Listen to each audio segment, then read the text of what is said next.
పేరు చెప్పుకోవడం కూడా పెద్ద ఇబ్బంది పడాల్సినటువంటి అవసరం లేదు. మనవడు కోనేరు రంగారావు గారి మనవడు. ఆయన అతన్ని తీసుకెళ్ళి టెస్టులు చేసి ఫైనల్గా అతన్ని వదిలిపెట్టేశారు. అతనికి ప్రమేయం ఉన్నట్టుగా లేదు అని చిన్న డౌట్తో, బెనిఫిట్ ఆఫ్ డౌట్తో అతన్ని వదిలిపెట్టేశారు, అయిపోయింది. సో ఇలాంటి కేసుల్లో పొలిటికల్ ఇన్ఫ్లుయెన్స్లు పనిచేయటం, దీని మీద కొంచెం సీరియస్గా చర్చ జరగాల్సిన అవసరం ఉంది. ఓపెన్ డిబేట్ జరగాల్సిన అవసరం ఉంది. సీరియస్గా రోడ్డు మీద నిలబెట్టాల్సినటువంటి అవసరం ఉంది. మమతా బెనర్జీ గారు ఆవిడేదో రోడ్డు మీదకి వచ్చేసి నా ప్రభుత్వంలో ఈ తప్పు జరిగింది కాబట్టి, నేను నా ప్రభుత్వం మీద వ్యతిరేకంగా ఆందోళన చేస్తున్నాను కాబట్టి మీరందరూ సైలెంట్ అయిపోండి అంటే కుదిరే వ్యవహారం కాదు. దేశవ్యాప్తంగా నిరసన వ్యక్తం అవుతోంది దీని మీద. కేసుకు సంబంధించి కొన్ని కీలకమైన అంశాలు కూడా తెర మీదకి వచ్చినాయి సార్. అంటే భరద్వాజ్ గారు లేడీ డాక్టర్, సోషల్లీ చాలా యాక్టివ్ ఆమె. అవును, అక్కడ జరుగుతున్న కుంభకోణాలు, ఆ మెడికల్ కాలేజ్ హాస్పిటల్లో జరుగుతున్న కుంభకోణాల మీద she uses to share views with near and dear, social మీడియాలోను నియర్ అండ్ డియర్ తోటి. సో దాని వెనకాల ఏంటంటే ప్రధానంగా మార్కుల కుంభకోణం అనేది తెర మీదకి వచ్చింది. అక్కడ ఏదో జరుగుతోంది, ఆ మార్కుల కుంభకోణం మీద ఆమె చాలా కీలకమైన వ్యాఖ్యలు చేశారు ఒక ఆంతరంగిక సంభాషణల్లో. సో అది ఒక మంత్రిని బాగా హర్ట్ చేసినట్టుంది, ఆయన కుమారుని కూడా హర్ట్ చేసినట్టుందిట. సో వాళ్ళ ఇన్వాల్వ్మెంట్ అందులో ఉందనే అనుమానం ఆమె వ్యక్తం చేశారు. సో అది మనసులో పెట్టుకొని ఇదంతా చూస్తుంటే మనకు ఓటీటీలో వస్తున్నాయి చూసారా ఈ మధ్యకాలంలో సస్పెన్స్ థ్రిల్లర్ సినిమాలు, మర్డర్ సినిమాలు. ప్లాట్ అంతా అక్కడి నుంచి తీసుకొని అలాగే మర్డర్ చేసినట్టు. లేదండి, దీని నుంచి ఇన్స్పైర్ అయ్యే ఇప్పుడు ఇంకొక సిరీస్ రావాల్సినటువంటి పరిస్థితి. అంటే రకరకాల కోణాలు ఉంటాయి. కంట్రోల్ చేయటం కోసం బెదిరింపులతో మొదలవుతుంది ఇలాంటి ఇన్సిడెంట్లు. నువ్వెందుకు మాట్లాడుతున్నావు, నువ్వు నోరు మూసుకో అనే పద్ధతిలో మొదట కొలీగ్స్ నుంచే దాడి మొదలవుతుంది. కొలీగ్స్ నుంచే కంట్రోల్ చేయటం అనేది మొదలవుతుంది. ఆ తర్వాత అది వినని సందర్భంలో ప్రత్యేకంగా వీళ్ళు ఎంటర్ అవుతారు.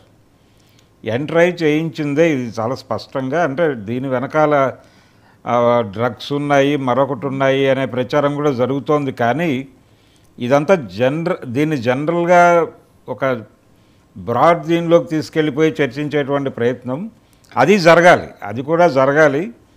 ఆ చర్చ కంటే కూడా నిర్దిష్టంగా ఇక్కడ పర్టికులర్గా ఆ సీన్లో ఎవరున్నారు, ఎందుకు జరిగింది, ఏ కోణాల్లో ఇప్పుడు బయటకు వస్తున్నటువంటి అనేక విషయాలు, వీటన్నిటి మీద సమగ్రమైనటువంటి దర్యాప్తు జరగాల్సినటువంటి అవసరం ఉంది. కానీ సీరియస్గా ఈ దర్యాప్తులన్నీ అతన్ని ఎవరైతే ఇప్పుడు మంత్రి కుమారుడు ఉన్నాడు, వాళ్ళ అవకతవకలు, అధికార దుర్వినియోగం, దీనికి సంబంధించి అమ్మాయి మాట్లాడినటువంటి మాటల్ని కంట్రోల్ చేయటానికి, దానిలో ఈ అణిచివేతలో భాగంగానే ఈ అత్యాచారము, హత్య రెండు జరిగి ఉండొచ్చు అనేది ఒక అంచనాకు వచ్చినప్పటికీ సీరియస్గా దీని మీద ప్రోబ్ జరిగి అతన్ని తీసుకెళ్ళి జైల్లో నుంచోబెట్టి ప్రస్తావన వచ్చింది. కాబట్టి ఈ సిమిలర్ స్టోరీ లైన్ తోటి ఓటీటీలో టెనెంట్ అనే ఒక మూవీ రిలీజ్ అయింది తెలుగులో ఓటీటీలో, చాలా రీసెంట్. అంటే ఇది జరిగింది కాబట్టి దాన్ని చూసి తీశారని కాదు, అది జరిగింది కాబట్టి దాన్ని చూసి ఇన్సిడెంట్ జరిగిందని కాదు, కానీ క్వైట్ అది ఒక కాకతాళీయం అనుకోవచ్చు. ఇదే కథాంశం, ఆల్మోస్ట్ ఇదే కథాంశం, చిన్నపాటి మార్పులతోటి.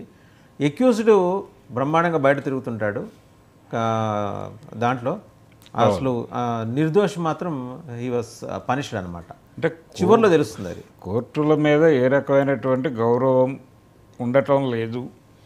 పర్టికులర్గా మెయిల్ యూత్ ఎలా తయారవుతోంది అనేది ఒక విడిగా చర్చించాల్సినటువంటి ఒక అంశం ఈ జనరేషన్లో. అంటే దీనిలో రకరకాల కోణాలు ఉన్నాయండి. జనరల్గా రేపులు జరుగుతున్నాయి, రేపులు పెరుగుతున్నాయి, అత్యాచారాలు పెరుగుతున్నాయి. దిస్ ఈజ్ ఆర్గనైజ్డ్ క్రైమ్ అండి ఇది. ఆడపిల్లల మీద మెయిల్ యూత్లో ఉన్నటువంటి అభిప్రాయాలు, వీటి మీద చర్చ జరుగుతోంది. కానీ ఈ చర్చ జరగటం వలన ఏం జరుగుతుందంటే ప్రధానమైనటువంటి కేసు నిర్వీర్యం అవుతుంది. ఇది జనరల్ స్టేట్మెంట్లు ఇవ్వటం మొదలుపెట్టేస్తారు. ఎవరైతే ఇప్పుడు అందులో ఇన్వాల్వ్ అయినటువంటి మంత్రి గారు, వారి కుమారుడు కూడా మీడియా ముందుకు వచ్చి ఇన్ని కారణాలు ఉన్నాయి రేపులు జరగడానికి, డ్రగ్స్ ఉన్నాయి దీనిలో, వీటన్నిటినీ కూడా కంట్రోల్ చేయాల్సినటువంటి అవసరం ఉంది అంటే మనిషి విచక్షణ కోల్పోయిన సందర్భంలోనే ఇలాంటివి జరుగుతాయి. ఈ విచక్షణ కోల్పోవటం అనేది జనరల్గా జరగదు. అతను డ్రగ్స్ మందో ఏదో తీసుకోవడం వల్ల జరుగుతుంది, వీటిని కంట్రోల్ చేయడానికి మేము ప్రయత్నం చేస్తాం లాంటి ప్రకటనలు చేయొచ్చు ఆ మంత్రి గారు మీడియా ముందుకొచ్చి. సో ఇది ప్రమాదం. అంటే పొలిటికల్ ఏరియాని కొంచెం సీరియస్గా పట్టించుకోవాల్సినటువంటి అవసరం ఉంది. ఇప్పుడు వాళ్ళు కూడా పద్మ అవార్డీస్ చట్టం చేయమని, శాసనాలు చేయమని, ప్రధానికి ఉత్తరాలు, అలాగే భద్రత పెంచమని ఇవన్నీ కోరుతున్నారు. ఓకే, బాగానే ఉందంటే డ్యూటీలో ఉన్నటువంటి డాక్టర్స్ మీద ఇలాంటి దాడులు జరగకుండా ఉండటానికి హాస్పిటల్స్లో ఏ రకమైనటువంటి భద్రతా చర్యలు తీసుకోవాలో అవి ఖచ్చితంగా తీసుకోవాల్సి ఉంటుంది. భద్రత పెంచాలి అనే డిమాండ్ కూడా సమంజసమే. కానీ వీటితో పాటు నిర్దిష్టంగా స్పెసిఫిక్గా ఆ కేసుకు సంబంధించి బయటికి ఆల్రెడీ వచ్చేసినటువంటి వ్యక్తుల్ని ఇంకా ఎందుకు ఉపేక్షిస్తున్నారు? కనీసం కోనేరు రంగారావు మనవడిని తీసుకెళ్ళి పరీక్షలైనా చేశారు కూర్చోబెట్టి, అది కూడా లేదు ఇక్కడ. అంటే లై డిటెక్టర్ లాంటి టెస్టులు ఏవో చేశారు అతని మీద, చేసి ఫలితం ఏమీ రాలేదు. కానీ ఒక యాక్టివిటీ అయితే జరిగింది, కానీ ఆ దిశగా కూడా ఇక్కడ ముందుకు నడుస్తున్నట్టు కనిపించడం లేదు వ్యవహారం. అందుకని పొలిటికల్ ఇన్వాల్వ్మెంట్ ప్రతి దానిలోనూ ఉంది. వాళ్ళు చెప్తున్నటువంటి ఇప్పుడు చర్చలో చాలామంది మాట్లాడుతున్నటువంటి డ్రగ్ సర్క్యులేషన్ పెరగటం వలన కూడా విచక్షణ కోల్పోయి ఈ రకమైనటువంటి హత్యాచారాలకు పాల్పడుతున్నారు అనటం బాగానే ఉంది. కానీ డ్రగ్ సర్క్యులేషన్ వెనకాల కూడా రాజకీయ నాయకుల ప్రమేయం లేకుండా జరిగే అవకాశం లేదు.